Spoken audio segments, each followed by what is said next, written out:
बर्तमान देखु चाषी भाई मान गोटे बहुत बड़ अपडेट होती जहाँकि जुलाई 7 तारिख गोटे नुआ योजना आसवाक जाऊँगी।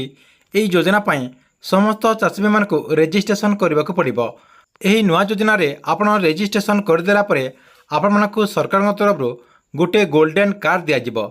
से कार्ड मध्यम सरकार जहाँ भी योजना रही सबू योजना लाभ आपपारे जहाँकि मुख्यतः कहुचे जो मैंने पीएम किसान योजना अधीन टंका पाँच सेमानको एई रेजिस्ट्रेशन निहाती करने को पड़ो। तेबे सरकार तरफ ये जो नुआ योजना आछि एई योजना माध्यम आपने कौन सब लाभ पाइपारे आउ आपने केमिति एई योजना रेजिस्ट्रेशन करें एवं रेजिस्ट्रेशन करने कौन प्रोसेस रही एई वीडियो माध्यम पूरा डिटेल जानीपारे।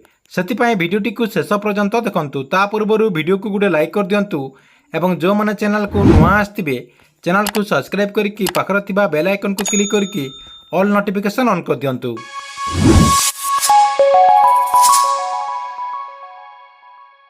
जुलाई 7 तारिख जहाँकि सरकार तरफ चाषी भाई मान गोटे नुआ योजना आसवाक जाऊँगी।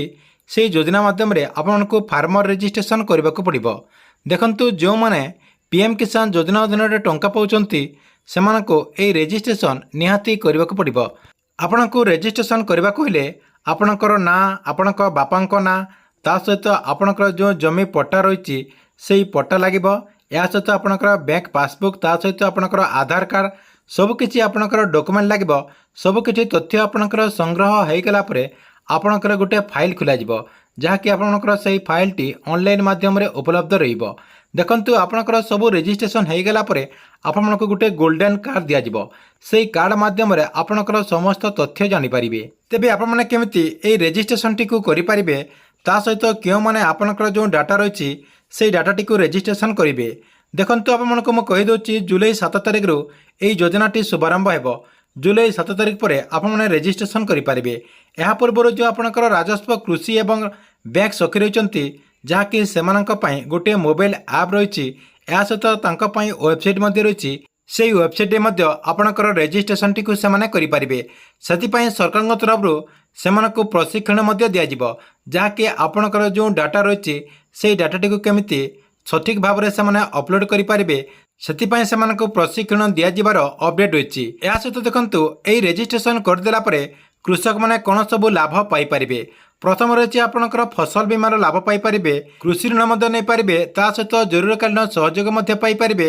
या सहित देखु कृषि जो परामर्श रही सबकि परामर्श अति सहज से पाइपारे। या सहित जो मैंने पीएम किसान योजना अधीन टंका पाँच से रेजिस्ट्रेशन टी करने को पड़ो। नहले आपण को जो पीएम किसान योजना अधीन आगक जो आपणकर किस्ती आसो से किस्ती आपने टंका पाइपारे ना बोली सरकार तरफ अपडेट होती। ठीक अच्छे एतिला कृषक मान गोटे बहुत बड़ अपडेट। आपण मानक वीडियो केमती लगिला कमेंट बॉक्स रे निश्चय गोटे कमेंट करंतु एवं गवर्नमेंट जेकोसी नुआ योजनार अपडेट आपने सर्वप्रथम देखा चाहूँगे यही चैनल टी को आप रेगुलर देखुतांतु।